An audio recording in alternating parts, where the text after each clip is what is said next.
Guys, welcome back to our YouTube channel UG commerce guide. तो आज हम पढ़ेंगे chapter kinds of negotiable instruments.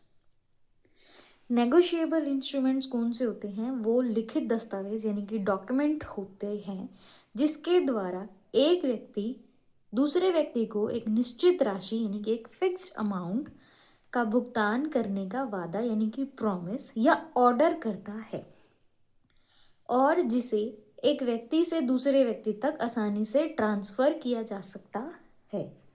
यानी कि नेगोशिएबल इंस्ट्रूमेंट पहली बात तो रिटन डॉक्यूमेंट होता है। दूसरा, एक व्यक्ति दूसरे व्यक्ति पर जो है एक फिक्स्ड अमाउंट का भुगतान करने के लिए या तो वो प्रॉमिस करता है या ऑर्डर करता है। एक प्रॉमिस और ऑर्डर करने की सिचुएशन अलग अलग होती है, वो हम आगे डिस्कस करेंगे।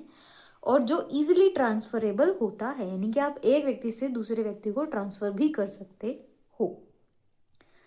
तो डेफिनेशन आती है इसके हमारे पास कि विनिमय साध्य पत्र यानी कि नेगोशिएबल इंस्ट्रूमेंट्स का अर्थ है प्रॉमिसरी नोट, प्रतिज्ञा पत्र, बिल ऑफ एक्सचेंज विनिमय पत्र या चेक जो आदेश पर यानी कि ऑर्डर पर वाहक यानी कि बियरर, वाहक यानी कि जिसको वो देना है, जिसके पास वो बिल होता है, को देय है यानी कि ड्यू है।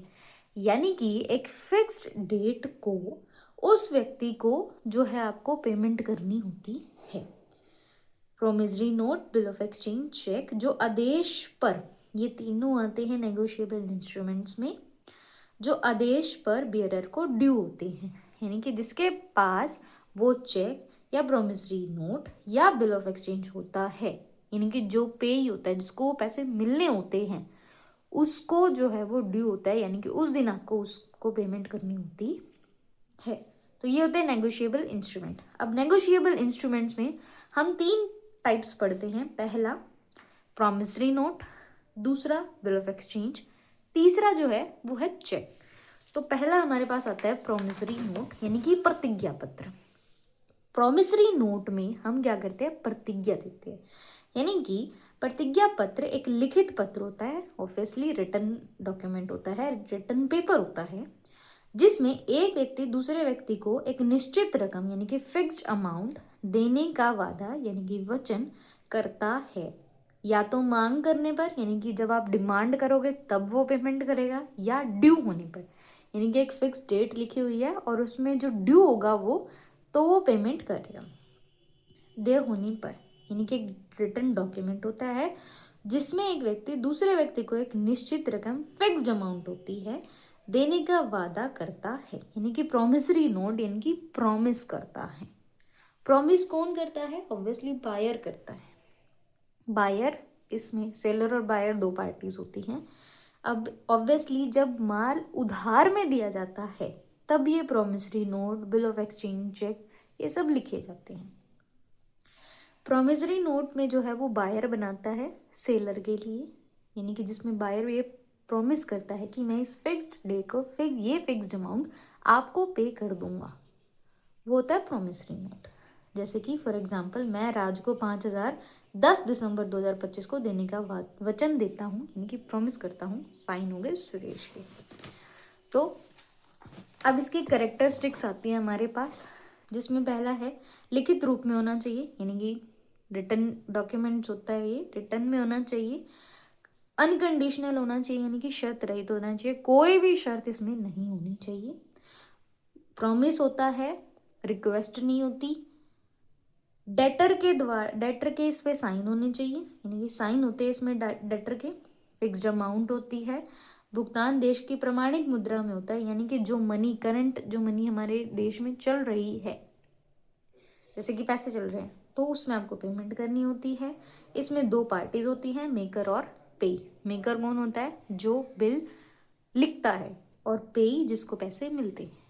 ठीक है, ये हमारे पास स्पेसिमेन आता है एक प्रॉमिसरी नोट का, यानी कि ये एग्ज़ाम में बनाना जो है वो ज़रूरी होता है और ये बहुत इजी है, इतना मुश्किल नहीं है। इसमें ये देखो, स्पेसिमेन ऑफ प्रॉमिसरी नोट, प्रतिज्ञा पत्र का नमूना है ये।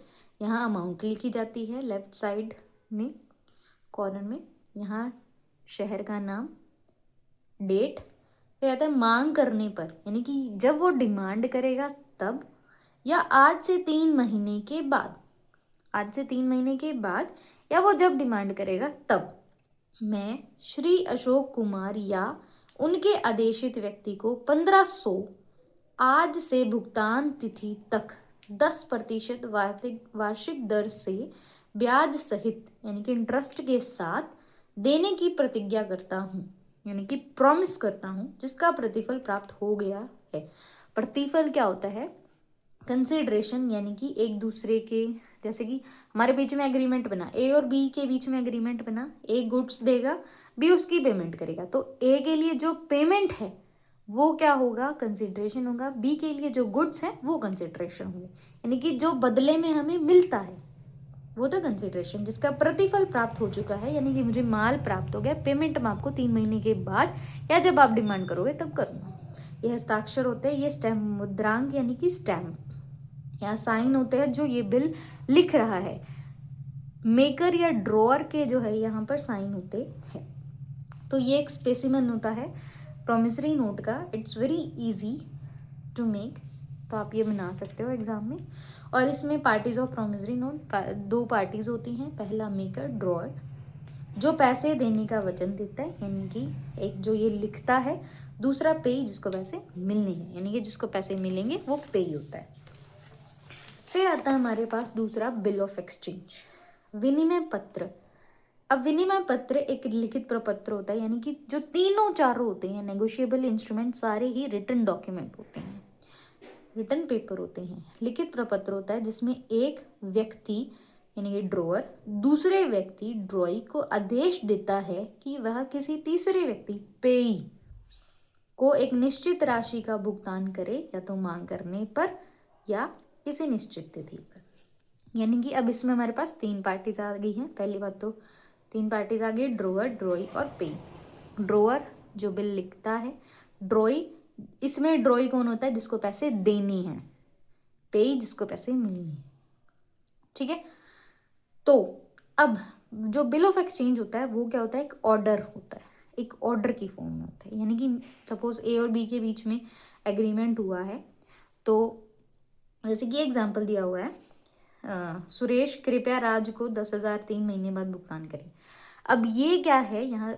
ये एक ऑर्डर है, इनकी आदेश है, ये प्रॉमिस नहीं है, ये एक ऑर्डर। ये एक मेजर डिफरेंस है प्रॉमिसरी नोट और बिल ऑफ एक्सचेंज में, कि प्रॉमिसरी नोट प्रॉमिस होता है, ये बिल ऑफ एक्सचेंज जो है वो ऑर्डर की फॉर्म में होता है। तो ये ऑर्डर होता है जो तीसरे व्यक्ति को पेमेंट करने के लिए एक फिक्स्ड अमाउंट होती है, या तो डिमांड होगी तब, या फिक्स डेट पर आप उसको पेमेंट कर दोगे, तो वो होता है विनिमय पत्र। अब ये सारे फीचर्स, करेक्टरिस्टिक्स वही होते हैं, यानी कि रिटर्न होना चाहिए, अनकंडीशनल होना चाहिए, यानी कि कोई शर्त नहीं होनी चाहिए। आज्ञा पत्र, एक ऑर्डर लेटर होता है, वो प्रॉमिस लेटर है, ये ऑर्डर लेटर है। ड्रॉअर के साइन, यानी कि जो लिख रहा है उसके साइन होते हैं। फिक्स्ड अमाउंट होती है, फिक्स्ड डेट होती है, पेमेंट की डेट जो है वो फिक्स्ड होती है। स्टैम्प लगाना ज़रूरी है, स्टैम्प जो है वो लगाना इसमें ज़रूरी होता है। Parties of bill of exchange, इसमें हमारे पास 3 पार्टीज होती है, जैसे कि मैंने ऊपर बताया आपको। ड्रॉअर जो बिल